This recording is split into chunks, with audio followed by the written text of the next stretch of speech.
2, 3. Pessoal, boa noite. Boa noite. Aqui é o terceiro ano EJA, né? Seguinte, essa aula é uma aula especial, que é uma aula gravada, e eu vou me antecipar no conteúdo que a professora vai trabalhar. Acho que para a semana, está previsto nas próximas semanas já se iniciar um conteúdo de média, variância e desvio padrão. Então, o que acontece? A gente vai dar uma pincelada logo no início aqui para ir amaciando o cérebro de vocês em relação ao conteúdo, né? Que é extremamente importante.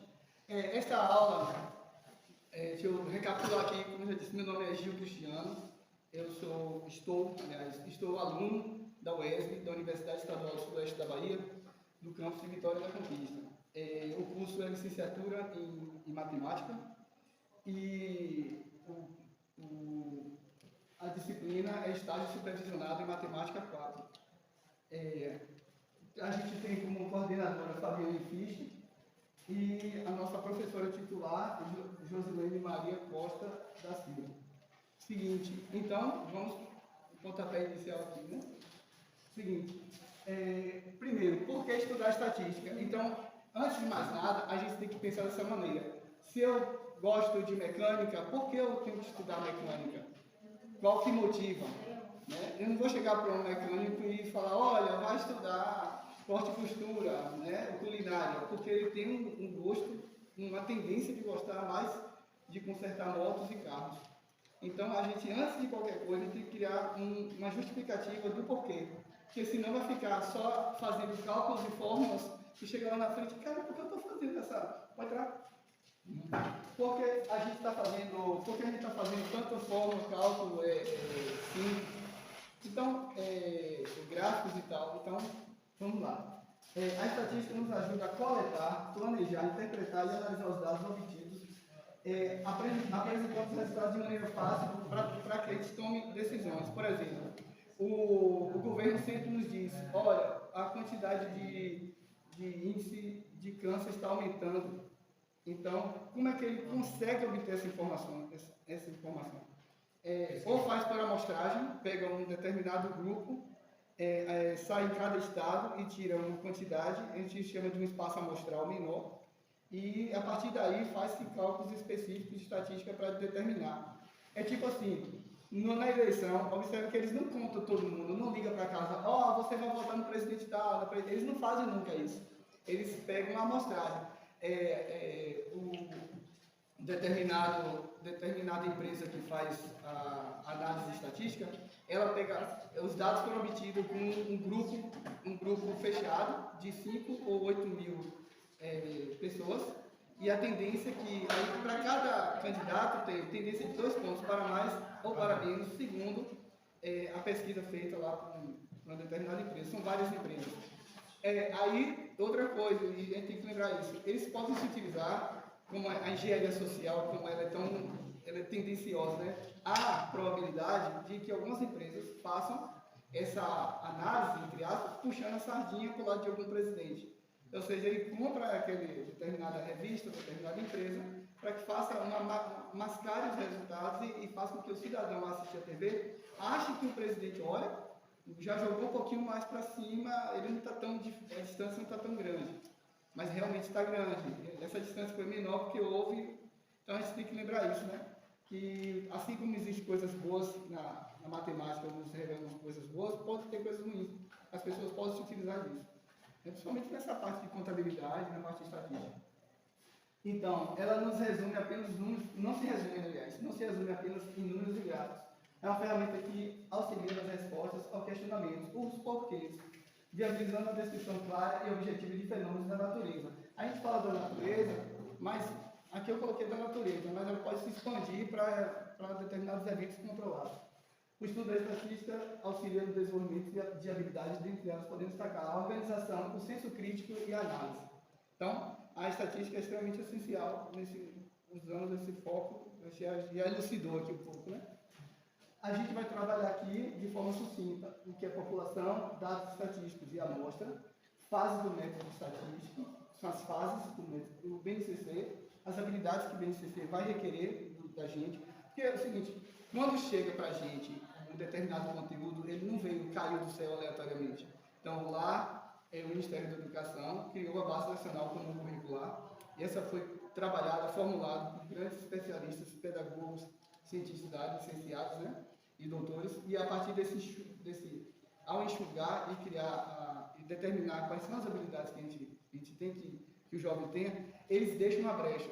Que brecha é essa? Que há a necessidade de fazer anamnese, uma análise do ambiente social onde aquele grupo de alunos se encontra, para que o professor possa adaptar aquela proposta metodológica que é trabalhada primeiro em uma reunião da administração escolar, a um planejamento estratégico em relação a isso, a parâmetros curriculares, né, parâmetros curriculares, e a partir daí é que vai determinar quando esse assunto chega para vocês. E isso é importante, porque sabendo esse fio da meada, eu sei que ele não veio ao acaso. Por isso que existe dentro do livro didático uma sequência certinha, nenhum pulo, não há salto. Então, por isso, vamos lá. A população é um conjunto de indivíduos, pessoas, objetos, qualquer coisa que queira se analisar, que apresente pelo menos uma característica em comum. Por exemplo, seres humanos, vamos analisar a população de pessoas de determinada cidade. Ou mico-leão dourado, está ou não ainda em extinção? Houve, depois daquele boom, daquele choque, olha, está em extinção. Será que todos os projetos que fizeram na parte de engenharia florestal, também recuperação do meio ambiente, que teve, na verdade, foi o governo, na época, eles estenderam a margem de segurança em determinada região, impedindo para que aquilo ali fosse um parque ecológico, isso mesmo, acertou em cheio. Então, está simpando, está certo. Então, quando vai se analisar, isso é estatística, né? Aí usa a amostragem. Então, é isso aí. A população também pode ser relacionada a um conjunto de objetos, tal, como eu disse. Dado estatístico. O dado estatístico é um elemento que pertence ao conjunto da população. Obviamente, esse dado deve estar envolvido com a tomada de pesquisa. Amostra, chamamos de amostra um subconjunto. É aquele conjunto amostral que a gente retira para se analisar. Quando? Existem dois tipos de pesquisa. A pesquisa que é muito ampla, que existe a diferença entre infinidade e infinito. Infinitas pessoas, infinitas porque é incontável. Não existe infinitos grãos de areia aí sim, porque aí é infinito, a gente não tem como contar. Já se eu tenho uma noção que em um determinado ambiente tem uma quantidade contável de pessoas, mas eu não contei, aí chegou uma infinidade de pessoas por lá. Então, essa infinidade é algo que eu não contei, que é limitado, mas que tem ali. Essa amostra é utilizada por nossos cálculos, né? Em caso em que coletar todas as informações do universo estatístico é inviável, por motivos financeiros ou logísticos. Poucas pessoas, por exemplo, o IBGE, eles tentam o máximo possível atingir o máximo de casos para fazer as pesquisas. O tablet, para o formulário ir preenchendo, né? Não, tem toda a razão social, gente. Filiação, né? Se tem parentes, se tem alguém com deficiência, se tem alguma doença crônica, aí começa a analisar tudo, se tem graduação, se tem nível médio completo. Então isso aí vai gerar gráficos depois para que apresente em um relatório que a gente consulta no IBGE, tem tudo isso aí, é extremamente importante, até para analisar o índice de desenvolvimento humano, né? O IDH da cidade. É com base na renda per capita dos habitantes. E população finita. Qual é o número de elementos de um grupo? Não é muito grande. E aí a gente pode fazer por exemplo, a cidade aqui tem 10 mil habitantes, então é provável que seja apesar de um pouco trabalhoso, mas Hoje, 2015, tinha 11.500 habitantes. Tá vendo? Só que tinha lá pra cá, diminuiu, metade foi embora. Isso não é bom não. Isso é bom para a economia não. Não, mas falta isso aqui, dinheiro e trabalho. E nessa população finita, ocorre um número de elementos identificados como muito elevados, infinito, aliás, sendo considerado infinito. Então, o IBGE, ele trata justamente de amostragem. Eles tentam o máximo possível cobrir a população para ter o máximo possível. Eles garantem a precisão máxima, mas, infelizmente, é um trabalho. Fase de estatística. Como é que a gente vai fazer um estudo estatístico? Primeiro, a gente tem que ir lá no campo fazer a chamada pesquisa de campo, né? Devemos conhecer exatamente aquilo que se pretende pesquisar. O que eu quero pesquisar? É isso, qual o tema? Então, eu quero chegar ao pessoal de zoonose. O pessoal de zoonose quer saber quantos animais de rua tem, quantos são tratados, se existe canil, que tipo de tratamento, quais são as doenças mais que incidem nesses animais. Então, já comecei a fechar. Não vou trabalhar com gatos, só vai ser com os cachorrinhos. Então, já começa a fazer o filtro. Então, tudo tem que ser extremamente tratado numa reunião. Tal. Então, isso envolve matemática. A matemática está nesse ponto, onde a gente começa a definir onde quer gerar, qual o objetivo, gerar relatórios, dizendo se, comparado com os anos anteriores, se a quantidade de cachorros de ruas aumentaram, se eles apresentam algum tipo de doença crônica, né, tipo aquelas feridas que não saram nunca, né? Então, deixa eu voltar um pouco aqui. Sim, faz o planejamento. Como levantar essas informações? Tem que ir na rua? Quantos dados deverão ser obtidos? Então, vai contar todos os cachorros, a gente vai pegar só a amostragem. Tem uma estimativa de uns 2.000 cachorros de rua. A gente pega só uns 50, que sai catando 50, analisa e faz uma estimativa com base naquela amostra de 50 animais. Aí tem de 50 animais, 12,13% deu determinada patologia, determinada doença. Então, está apresentando alguma brucelose, algum tipo de bactéria que está atacando a pele. Então, se 12% então pode construir um gráfico dizendo que, considerando a margem de erro, pode-se dizer estimativa de que quantidade de animais que pode ter essa doença na cidade. Qual levantamento vai ser utilizado? Por exemplo, pesquisa. Pode levar em casa o formulário e pesquisar via formulário no papel, ou que é um pouco trabalhoso, mas é bom usar o tablet. Censitário é para saber a quantidade de gente aqui na cidade, por exemplo, por amostragem, como eu disse, né? Então, como é esse cronograma de atividades a ser feito? Quantas pessoas são? Quem vai trabalhar pelo turno ou não? Essas coisas. E os custos envolvidos, porque a pessoa não vai aleatoriamente na rua gratuitamente, vai ter que ter contratado, de obra, isso é temporário, contrato temporário. Fase operacional da coleta de dados, registro sistemático. Cemitério? Sistemático. Sistemático. E coleta de dados, como eu disse, ir lá diretamente na fonte pesquisar essas informações. A BNCC nos diz que habilidades desse conteúdo de estatística para vocês é planejar e executar a pesquisa amostral sobre questões relevantes, usando dados coletados diretamente ou em diferentes fontes.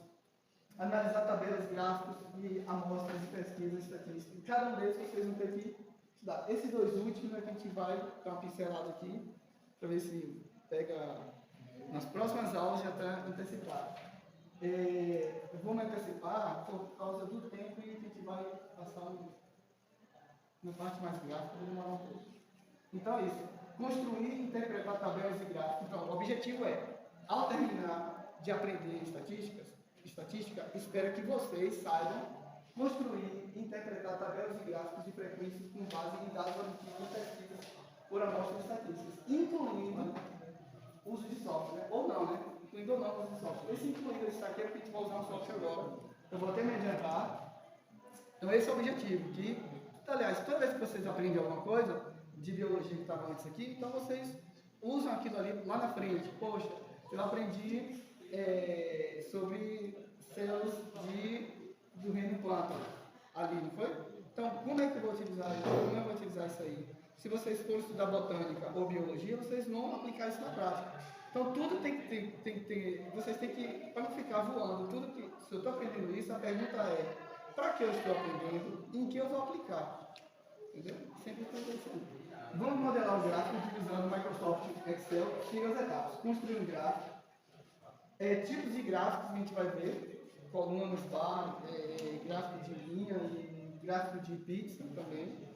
A gente vai ajustar o título, a legenda, mas a gente vai deixar automático para não, porque com uma pincelada, e construir gráfico mais de uma entrada, obter a média, desvio, variância, desvio padrão. A gente só vai só essa parte inicial aqui, que já é importante.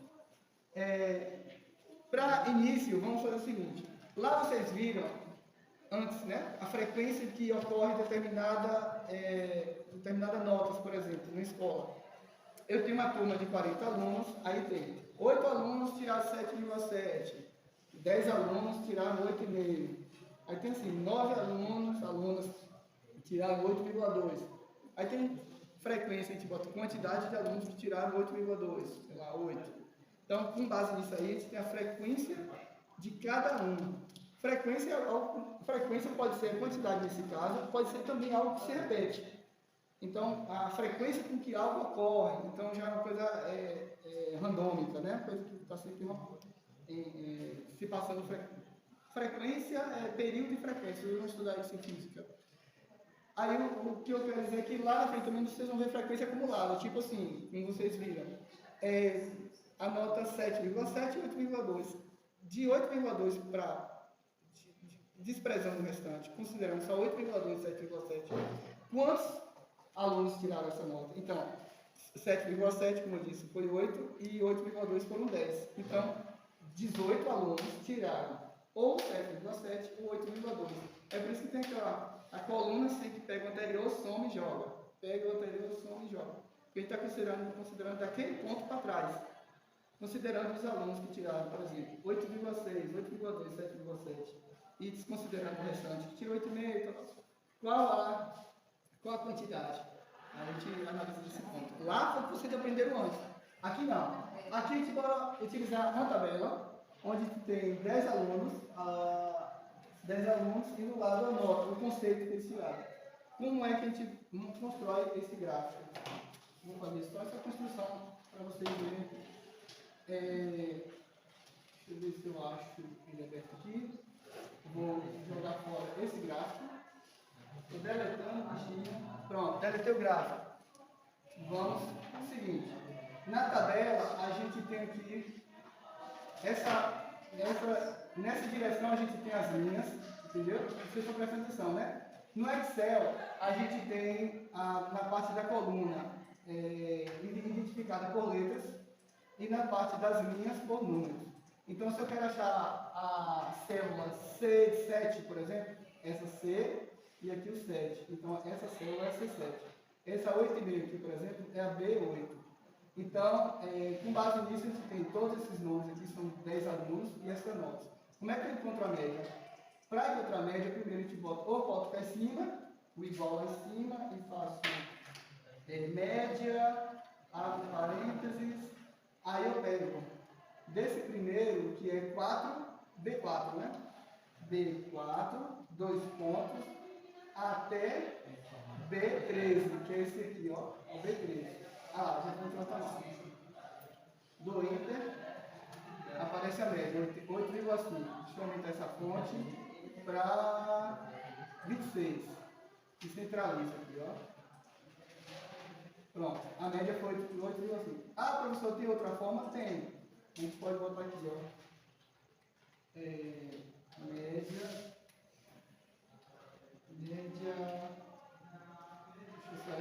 Vou selecionar aqui tudo e vou botar todos eles aqui para ter 26 e centralizar. Pronto. A gente pode fazer assim, ó. Como é que se calcula a média? A gente soma tudo e divide pela quantidade. Vocês se lembram? A gente vai pegar do 8 até 8,4 cá embaixo, vai somar tudo e vai dividir pela quantidade.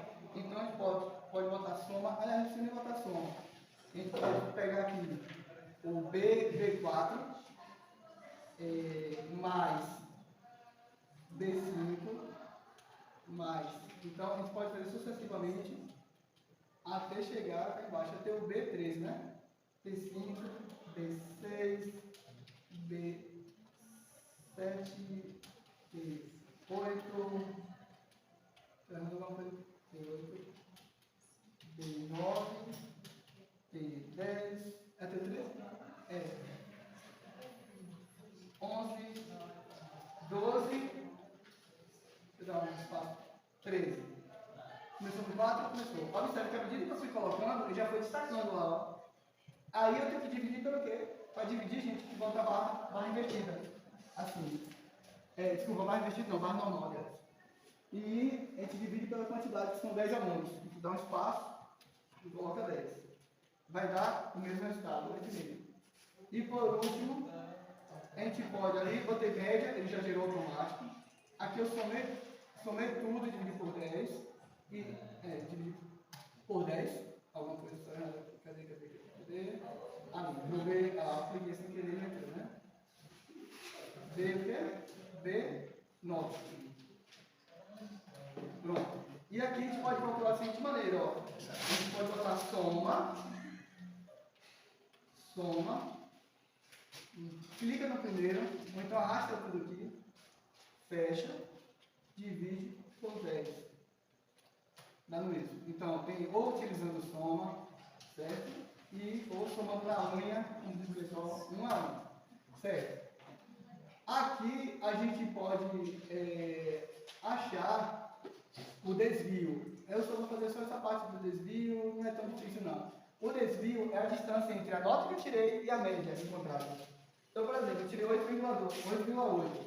Aí só o seguinte, se eu botar 8,5, claro, se eu colocar 8,5 menos 8,8, vai dar menos 0,3. Vai ser um valor negativo. Só que aqui nesse caso a gente vai querer um valor absoluto. Para que um valor absoluto, o que é um valor absoluto? É um valor natural que ele não está considerando números inteiros. Ele vai ser só e somente só natural. Então, nesse caso, para colocar, a gente tem que colocar em módulo. Vocês vão ver isso no futuro próximo, aqui já viram. Quando a gente coloca em módulo, ele fica 0,3. E sinal que precisa colocar 0,3. Certo? Então, qualquer coisa que tiver de módulo, sendo positivo ou negativo, ele vai ficar sempre sem sinal, vai ficar positivo. Então, no caso aqui, para achar o módulo, a gente vai usar absoluto. Valor absoluto e módulo é a mesma coisa. Então, a gente pega aqui, ó. Aqui mesmo na célula, a gente bota igual. ABS, que significa absoluto. Pega o valor do primeiro, cadê o valor da média? A média está em B15, né? B15. Posso pegar B15 menos o 8,8 do Paulo ali, tá? Em B24. B24. Então a gente achou 0,3. Observe que ia dar negativo, mas como eu botei absoluto, ele ia dar negativo o valor. Mas como eu botei ABS, absoluto, ele já transformou em positivo. Certo? Agora, se eu quero fazer para todo mundo a mesma coisa aqui, o que é que eu faço? Deixa eu novamente pegar aqui igual ABS, que é absoluto, o valor lá de cima, 8,5, que é a média geral, menos o valor da nota da pessoa. E quando eu fecho, eu acho aqui. Certo? Observe ali, ó, que 8,2 para 8,5 dá 0,3. Assim como 8,8 para 8,5 também dá 0,3 em modo absoluto. Então eu posso pegar esses dois aqui, pegar esse último aqui e posso tentar puxar aqui, ó. Ele já fez a mesma coisa. O sistema já autodetectou. Então se eu for arrastando aqui, ele vai fazer para todos, ó. Opa, já foi fazendo para todos. Ou seja, ele já foi puxando e já foi fazendo para todos. Então, por exemplo, isso é 0,7. Bora conferir se está certo? Só para ver se está certo 0,7. 8,5 menos 7,8. Dá 2, 0,2 mais 0,5, 0,7. Então está certo. Então o desvio é a distância entre a média de alguma coisa, a média de notas pela nota individual de cada um. Entendeu? Vocês estão captando. Isso é um desvio. Onde é que professor, onde é que é utilizado isso? O desvio, ele é utilizado para encontrar lá na frente a variância. A gente vai levar ao quadrado, soma tudo e divide pela média. E depois, por último, o valor encontrado a gente acha a raiz, que é o desvio. Aí, vocês já ouviram falar em concurso público, onde fala assim, poxa, eu fiz a nota, tem boa, mas por causa do desvio padrão utilizado pela empresa, minha nota foi jogada para baixo e eu não passei. Isso por quê? Se a gente tem 30 candidatos aprovados, com nota boa, só que no meio do candidato a nota mínima é 150. Aí eu tenho lá, vamos supor, exemplo, 25